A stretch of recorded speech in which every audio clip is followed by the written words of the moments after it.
Ya podemos. Muy bien. Muy buenos días a todos y a todas las que estáis siguiendo esta rueda de prensa del Partido Socialista Obrero Español de Extremadura por medios telemáticos.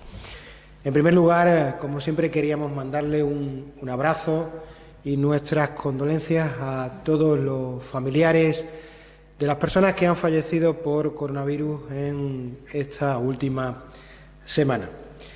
Como bien sabéis, hoy lunes comenzamos en Extremadura la primera fase de la desescalada.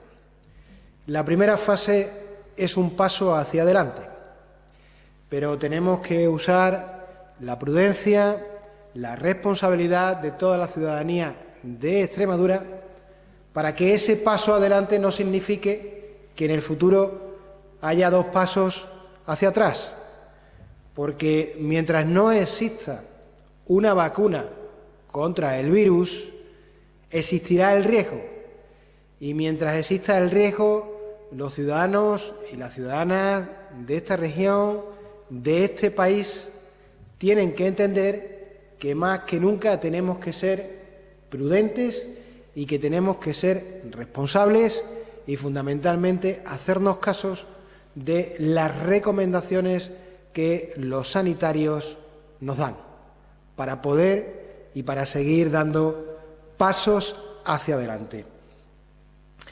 En la mañana de hoy, el presidente del Gobierno de España, Pedro Sánchez, junto con los agentes sociales y económicos de este país, firman la prórroga del decreto que regulaba los ERTEs. Desde el Partido Socialista de Extremadura siempre hemos estado pidiendo que después de esta crisis sanitaria esto iba a tener consecuencias en la economía y en el empleo, y que hubiera una red de protección social para que ningún trabajador, para que ninguna trabajadora se pudiera quedar atrás. Por eso es una magnífica noticia que hoy se prorrogue ese decreto sobre ERTEs, porque fundamentalmente crean una red de protección social para los trabajadores y para las trabajadoras. En este país se podrá estar de acuerdo o no con la gestión que el Gobierno ha hecho de la crisis sanitaria, y eso es saludable en democracia. Lo que tenemos que valorar, y eso es indudable, es que este Gobierno ha creado la mayor red de protección social que nunca antes había tenido este país. Concretamente en Extremadura hay ahora mismo 40.000 trabajadores y trabajadoras que están en un ERTE y que están siendo protegidos por el Gobierno de España. En esta región hay 30.000 autónomos que por cese de actividad están cobrando una prestación y por tanto están siendo protegidos por el Gobierno de España. Nunca antes en la historia de este país hubo una red de protección social para los trabajadores y autónomos de Extremadura y de España como en este momento hay. Y desde el Partido Socialista de Extremadura nos preguntábamos, ¿y si en estos momentos hubiera otro tipo de gobierno que no tuviera la sensibilidad social que tiene el actual? Pues seguramente los trabajadores y los autónomos de este país no tendrían la red de protección social que tienen en este momento.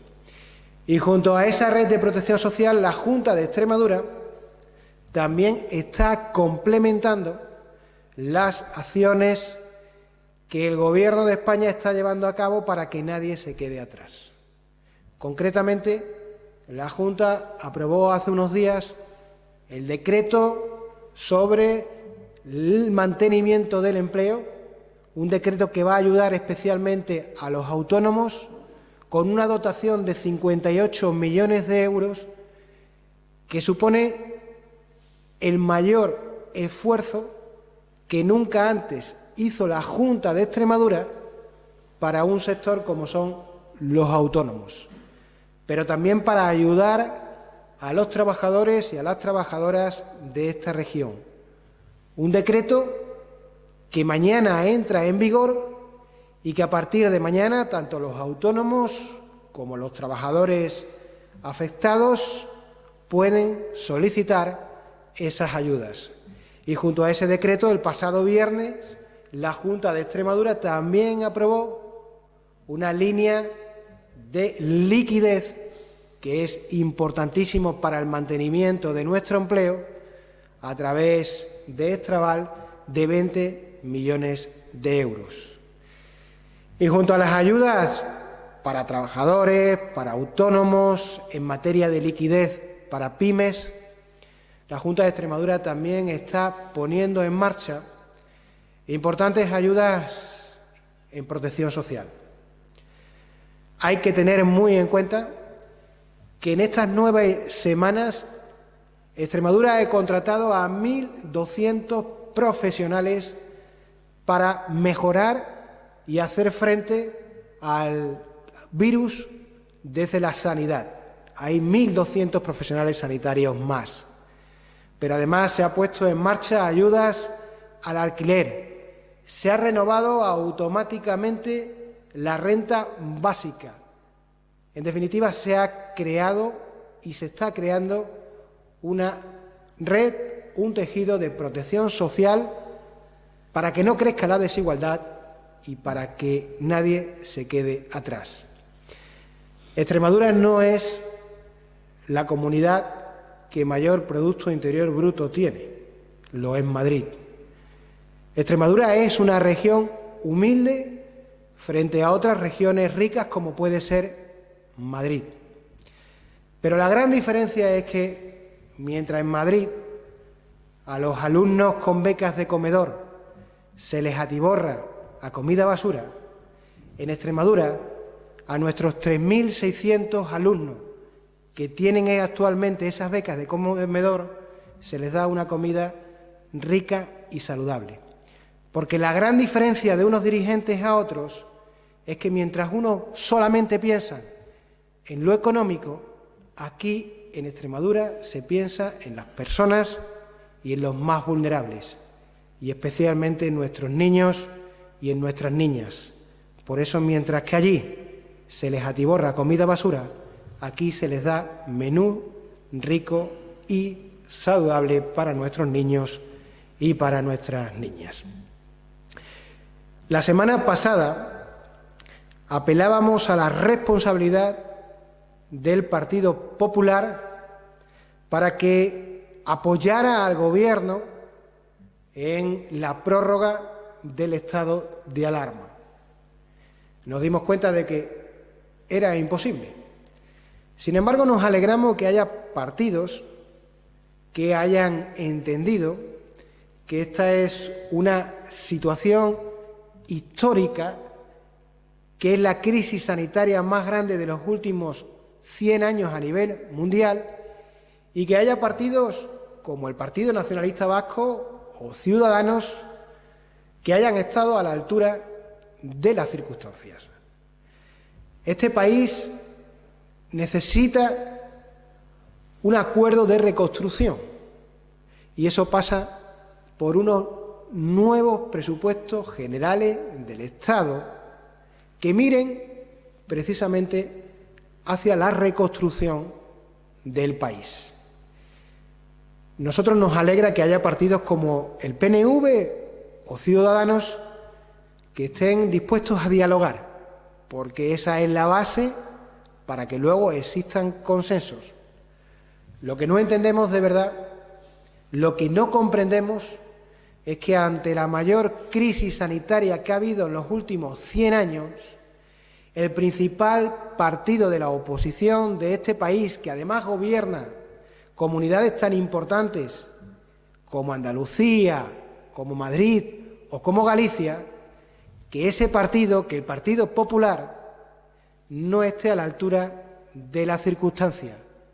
No entendemos a qué está jugando el Partido Popular a nivel nacional ante una situación, como digo, que es la más grave que ha ocurrido en los últimos 100 años.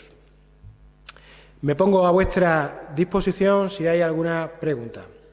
Sí, buenos días. Hay tres preguntas que nos están llegando de los medios de comunicación a través de WhatsApp, que es el método que utilizamos. La primera de ellas es del diario digital Time Just, del periodista Andrea Manzano, y nos hace dos preguntas. La primera es: ¿cuántos empleos se van a perder en la región tras la vuelta a la nueva normalidad? ¿Cuál podría ser el periodo de recuperación? Y también pregunta Andrea cómo valora la situación política en el Parlamento y si hay consenso en las actuaciones que está llevando a cabo la Junta. Muy bien, en primer lugar darle los buenos días a Andrea. Vivimos una situación como nunca antes habíamos tenido en la historia del sistema económico contemporáneo. El sistema económico mundial se basa en la producción de bienes y servicios. Y esta producción ha estado interrumpida durante varias semanas a nivel mundial. Esto nunca ha ocurrido en la historia, ni tan siquiera en las guerras. Cuando ocurrió la Primera Guerra Mundial o cuando ocurrió la Segunda Guerra Mundial, había sectores productivos que funcionaban. Esto no ha ocurrido jamás, que todos los sectores productivos a nivel mundial estuvieran parados. Lógicamente esto va a tener repercusiones, está teniendo repercusiones en el empleo, en la economía. Lo que no sabemos cifrar en estos momentos es qué nivel de gravedad tendrá en esa destrucción de empleo. ¿Para ello qué es necesario? Pues lo que le he indicado en esta rueda de prensa y que además desde el Partido Socialista estamos pidiendo. En primer lugar, no podemos quedar a ningún trabajador ni a ninguna trabajadora atrás, porque los trabajadores y las trabajadoras no tienen absolutamente ninguna culpa de lo que ha sucedido. Y para eso es necesario que exista una red de protección social grande y medidas, como por ejemplo la que hoy se firman de la prórroga de los ERTEs, o como el decreto que mañana entra en vigor en Extremadura sobre autónomos y sobre trabajadores que no llegan al salario mínimo interprofesional. Por tanto, medidas para crear una gran red de protección social y estímulos a la economía. Pero estímulos a la economía, y esto lo venimos también pidiendo desde el Partido Socialista de Extremadura, no solamente del Gobierno de Extremadura, no solamente del Gobierno de España, sino de la Unión Europea, porque esto no es una crisis de España, esto es una crisis a nivel mundial que necesita una gobernanza mundial. En segundo lugar, ¿qué se está haciendo desde Extremadura, desde la Asamblea de Extremadura? Yo creo que el presidente de la Junta de Extremadura está siendo coherente y sensato con el discurso que él está dando. Desde el primer momento, Guillermo Fernández Vara dijo que este país merece un gran acuerdo. Y él lo está transmitiendo con el ejemplo. Desde hace varias semanas, todos los miércoles, el Gobierno se reunía con los diferentes partidos en la oposición en una comisión interdepartamental para explicarle cuáles eran las acciones que estaban llevando en esta crisis sanitaria y que los partidos de la oposición pues también pudieran hacer las preguntas y llegar a cabo las sugerencias oportunas. Por cierto, en esas reuniones el Partido Popular de Extremadura no asistía. Bien, es verdad que ya sí asiste y ahora mismo está todo el arco parlamentario en las reuniones que hay todos los miércoles en una comisión que se ha creado en la Asamblea de Extremadura y que este miércoles se volverá a reunir. Por tanto, independientemente de que los planteamientos de unos partidos u otros en Extremadura no sean los mismos, como no puede ser de otra manera, pero sí es verdad que en Extremadura existe ahora mismo un cauce, y esto es una buena noticia, mediante el cual el Gobierno se sienta con todos los partidos políticos para intentar consensuar las medidas que se llevan a cabo en Extremadura. Fabián Vázquez, de COPE Extremadura, nos dice: Extremadura, como decía, está en la fase 1 de la desescalada, pero lo hace sin que se eliminen las franjas horarias y sin que nos podamos mover entre provincias. En cambio, en el País Vasco sí se puede mover entre las 3 provincias, teniendo también casos de COVID. ¿Cómo le respondería a aquellos que ven agravios comparativos entre ambas decisiones y que exista un trasfondo político con el PNV para permitir que se produzcan movimientos entre provincias en Euskadi y no aquí en Extremadura? Yo entiendo que los movimientos entre provincias están limitados absolutamente en toda España. Esa es la decisión que ayer se tomó. Y en cuanto respecto a las franjas horarias, la recomendación que hace la Junta de Extremadura y que va a llevar a cabo, o que se lo va a decir al Gobierno de España, es que se empiecen a eliminar las franjas horarias. Porque no tiene mucho sentido, como bien explicaba ayer el presidente de la Junta de Extremadura, el uso de franjas horarias. Por tanto, nosotros apoyamos en este caso la postura que tiene la Junta de Extremadura.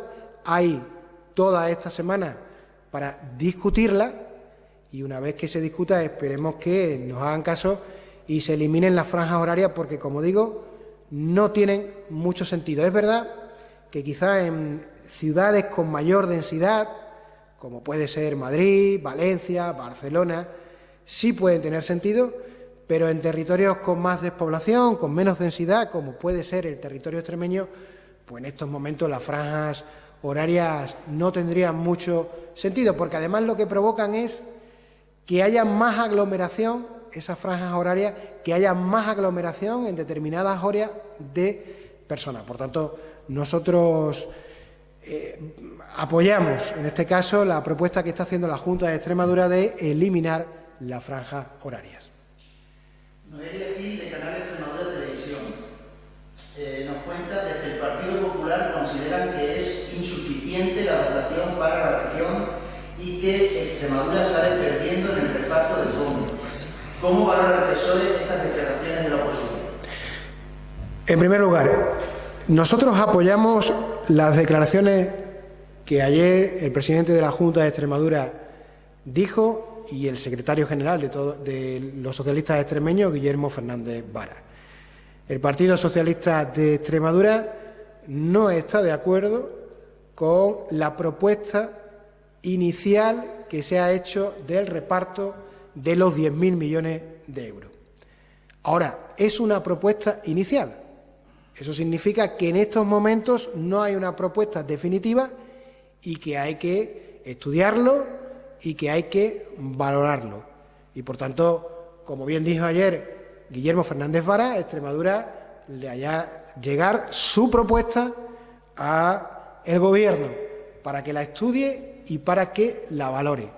Pero, en primer lugar, ese reparto de fondos entre comunidades autónomas a nosotros no nos gusta, hay que decirlo, pero vamos durante esta semana a hacer un planteamiento porque estamos en una fase inicial y porque todavía ese fondo, ese reparto de fondos todavía no es definitivo. Entonces, lo único que esperamos es que el Gobierno reconsidere ese reparto de fondos y que en Extremadura pues se dé la cantidad que nosotros consideramos ajustada y oportuna por el esfuerzo que esta región ha hecho en esta crisis sanitaria del coronavirus. Muy bien, pues muchísimas gracias a todos por la atención que habéis mostrado. Que tengáis buen lunes.